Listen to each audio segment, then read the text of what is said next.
On the 23rd of July, Austin McConnell's video entitled "When Card Games Break" showed up in my recommendations on YouTube.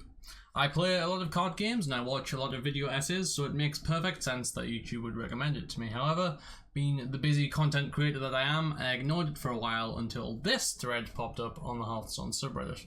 My response to "When Card Games Break" by Austin McConnell, in which Reddit user Lichwing addresses some of the problems with the video. Nothing piques my interest more than someone being wrong on the internet, so I watched the video and I too was dumbfounded over some of the mistakes McConnell makes in the video. Here is everything wrong with it. This card has a battlecry effect that restores 3 health. That means when you play this card from your hand, your health is, restored by 3. Now, the first one's really minor and pedantic, but McConnell implies that Earthen Ring Farseer's ability restores the player's health by 3, which it can do, but it can also target another minion or even your opponent. I know it's very nitpicky, but it does give the impression that McConnell hasn't actually played the game. In order to get Shudderwock requires players to spend about $60 on the expansion pack, and even then, you still might not be able to pull the card from one of the randomly generated booster packs, meaning you'll need to try again and keep spending more and more money until you get it. Now, I have never known a card game to work in the way that McConnell describes it here. Yes, packs are semi-randomized, so there's no guarantee that in buying $70 of packs you'll open a Shudderwock, but that's quite a moot point, as there's no need to open Shudderwock and no need to even pay $70 in the first place. Hearthstone, like just about every other digital trading card game, features a crafting system that allows you to get rid of cards that you don't want or need in order to make the cards that you do want.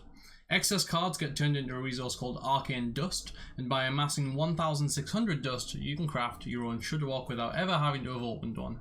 Outside of crafting, it is true that the majority of your cards will come from packs, but there's ways to earn packs that don't involve paying real money by completing in-game quests or being good at the arena game mode. These earn you in-game currency, which you can then use to buy packs, disenchant the cards you don't need from them, and then craft the ones that you do want. There's a good chunk of players who consider themselves free-to-play, or F2P, because they've never spent a penny on the game, but McConnell's description of the pack system neglects to mention any of this, giving the false impression that you have to have spent hundreds of dollars to even have a chance of getting the card that you want.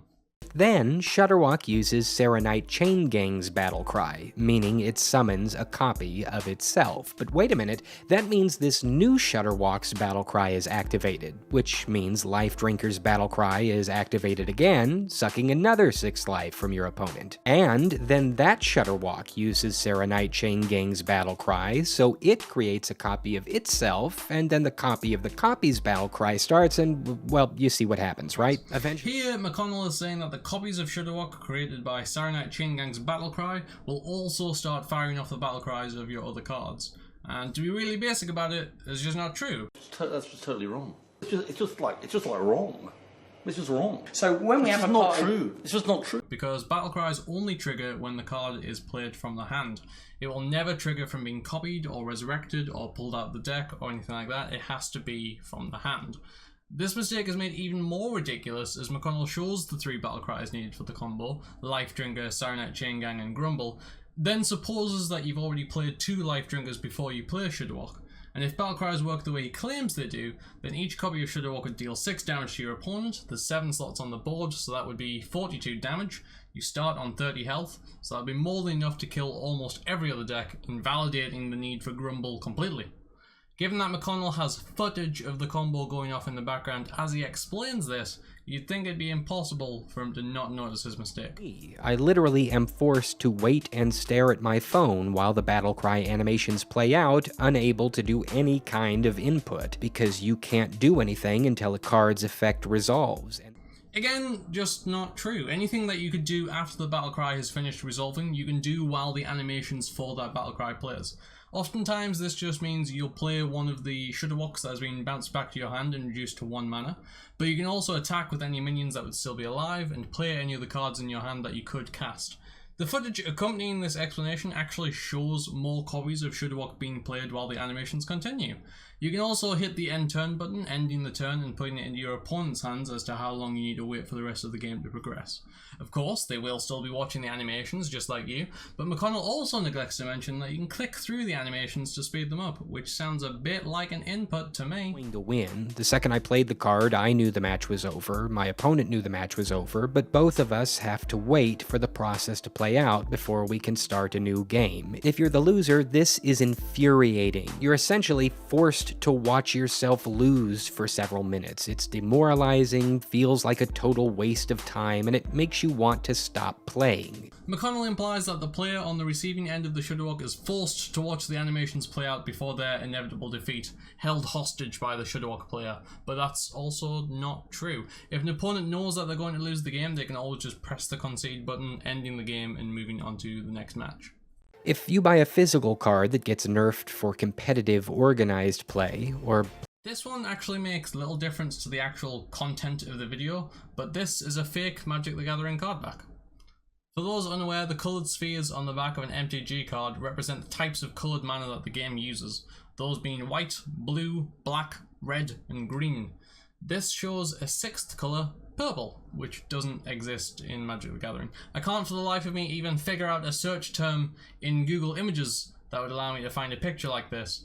You really have to go out of your way to put this in the video. But here is a Mantis Rider Magic the Gathering card that I have, and if I just pull this thing out of its sleeve and show you the back, you can see there are 5 colours arranged into a pentagon instead of the 6 arranged into a hexagon as in Austin's video. So I think it's pretty obvious that due diligence was not done when it came to the research for this video. And I think it's also very likely that McConnell has never played Hearthstone, despite his statements to the contrary. I sort of had an on and off relationship with Hearthstone myself, but after a day or two of dealing with Shudderwock, I decided to quit, and I've never played it since.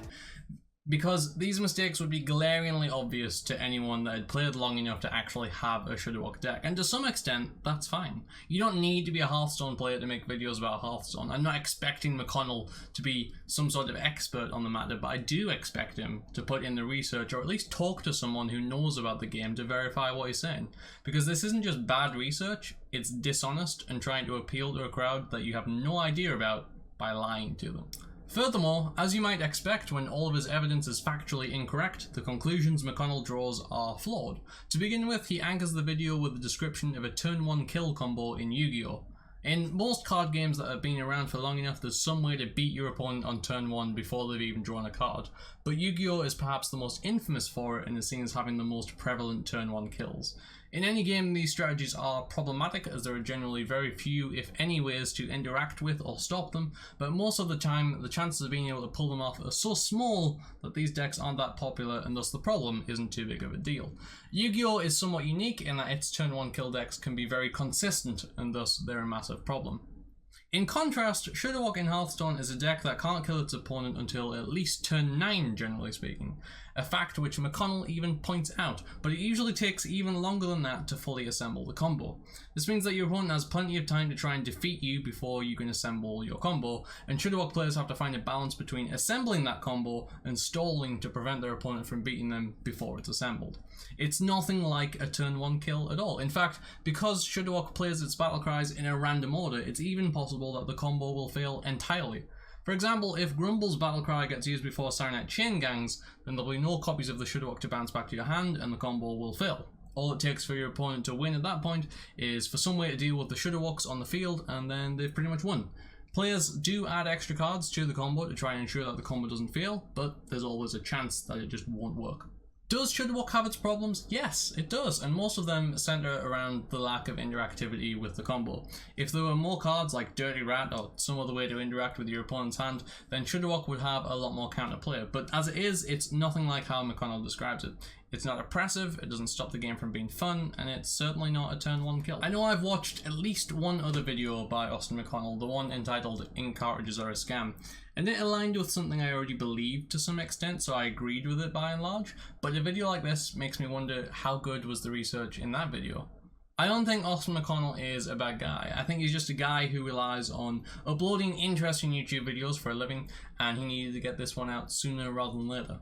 I think it's even possible that this video wasn't fully researched and /or written by him, and that he had some of that stuff outsourced because he certainly didn't have the time to actually play the free game that he was talking about. His video is sponsored by Squarespace, and when it comes to video sponsors, it's all about how many views you can get, and this one seems to be doing pretty well for him. Not as big of a hit as some of his other videos so far, but it's only been a week, and 700,000 views and growing is doing better than some of his other videos, which may or may not be better researched. Unfortunately though, this is a bad video that's doing well, and that's a real shame. To Austin McConnell, video essayists, and all content creators, I just want to preach the importance of ensuring a high quality product, because the editing and production values on this video are slick and impressive, but when you're this wrong about the topic, it gives the impression of a veneer rather than a good video, and it does nothing but damage your own credibility and reputation.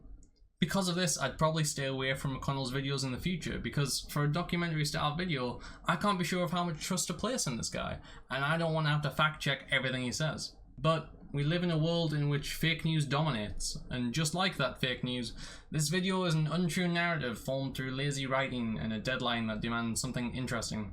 Here we see McConnell home in on an idea for a video that, if it were factually correct, wouldn't have been interesting to anyone. And as the first rule of news writing goes, never let the truth get in the way of a good story.